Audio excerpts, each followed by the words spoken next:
Halloween is just weeks away, and black and orange is a good colour combo at any time of year. So today I'm making a creepy cute pumpkin themed girl. But will I regret my choice of materials?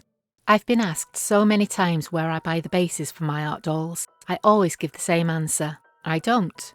I make them from scratch using a template I've developed over the last 12 years. For this doll, I'm using viscose fibre as a stuffing material. I tried viscose for the first time recently and it worked quite well, so I figured I might as well use what I've got left.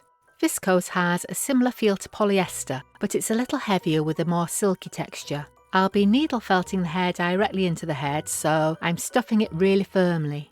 I've had no problem needle felting bamboo and viscose roving into this, but for this doll I'll be using a different hair, so it'll be interesting to see how that works. I think stuffing is the most time-consuming part of making a cloth art doll. It's like sculpting from the inside out. It takes me at least a full day to get the shape right. I use a few different tools for this, from hemostats to bamboo skewers. These heavy-duty tweezers, though, are great for pushing the stuffing into the smallest pieces like the hands and the arms.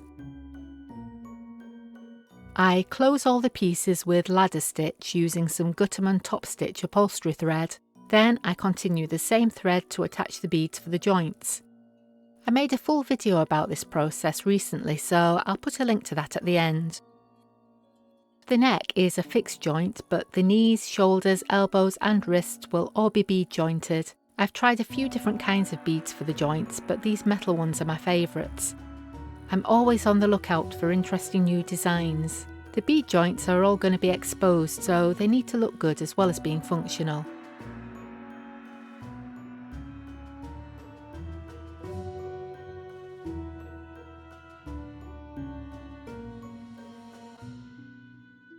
The arms will be attached to the shoulders over the clothing, so I'll do that later.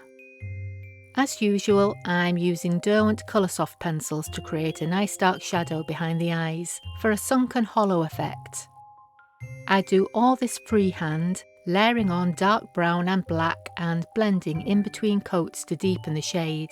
The pigments in these are all light fast, so they should last a lifetime. They are quite soft and smudgy though, so they'll need to be set with a coat of fixative spray. I want the shading to fade out evenly around the edges. You can use a rolled paper blender for this, but I find it much too soft on the fabric. The Derwent blending pencil has a colourless tip, which can be sharpened, and this makes blending so much easier. I'll put a link to where you can get all the pencils I use in the description. While the fixative is drying, I attach the legs. I've already painted on some lace-up boots in acrylics mixed with a bit of fabric medium.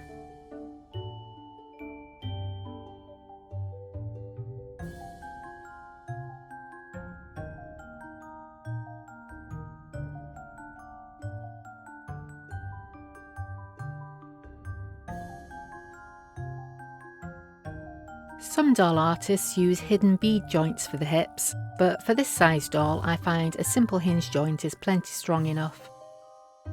I just make sure the stitches aren't pulled too tight, so there's enough movement in the joint to pose it either in sitting or standing.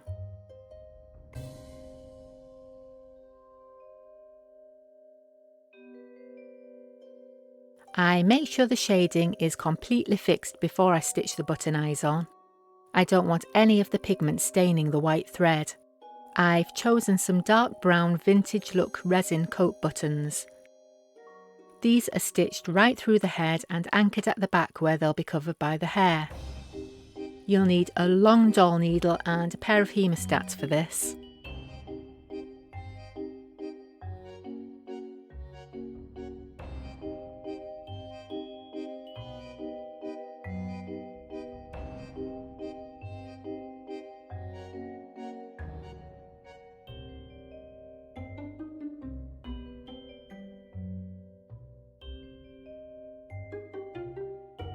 I'm giving her some gothic eyeliner with Derwent Line Maker pens. I use a magnifying lamp to get the details right.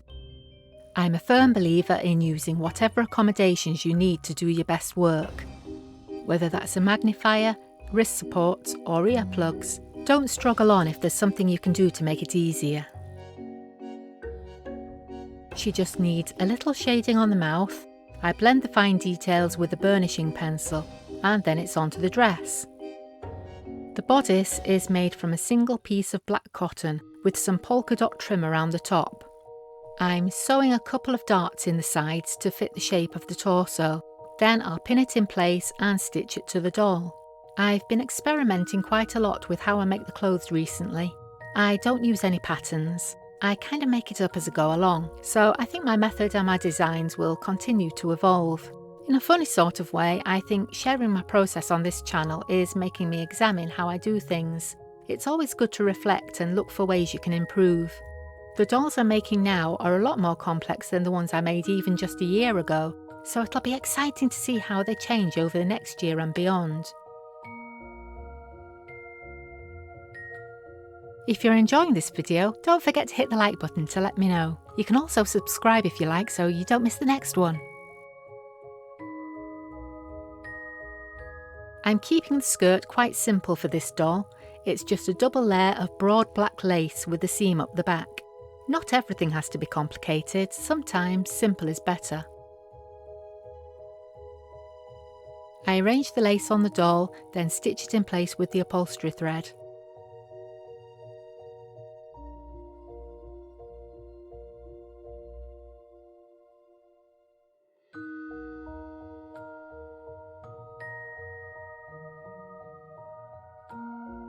I made the arms with some striped cotton, so these will form the sleeves of the dress. I joint them to the shoulders with a couple of stitches through the bead. I fasten the thread off under the back of the bodice so all the knots and stitches are hidden.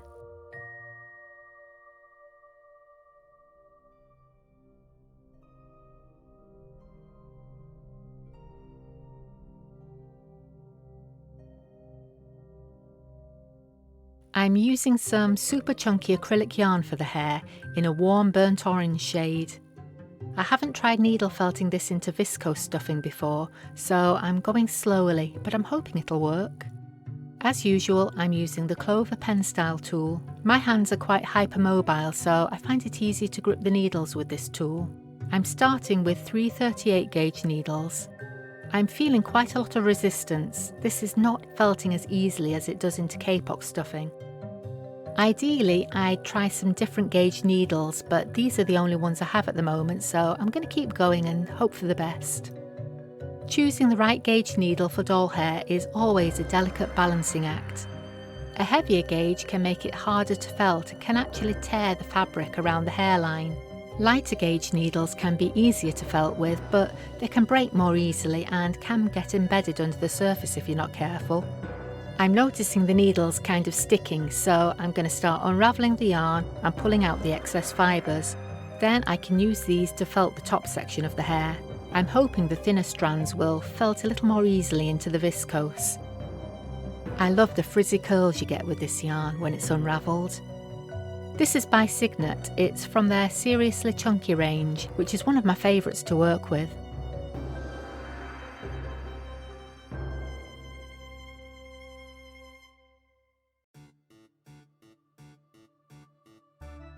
Styling the front of the hair is always most difficult. I need to layer more acrylic on top to create a parting.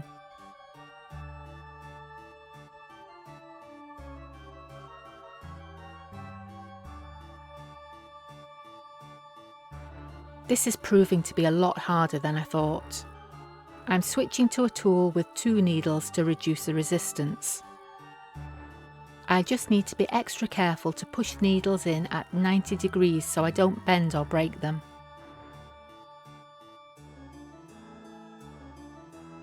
Okay, the parting looks good, so I'm going to pull this section across the front so I don't have to felt anymore.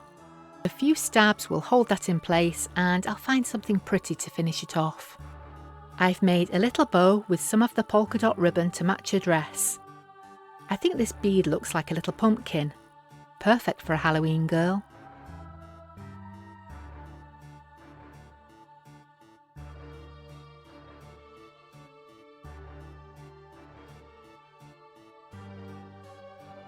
I've got 2 different pumpkin charms that could work for a necklace.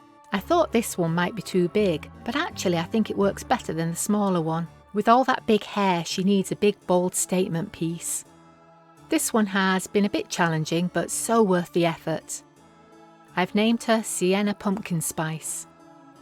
If you'd like to see more of the bead jointing process, watch the video on screen next, and I'll see you next time. Bye!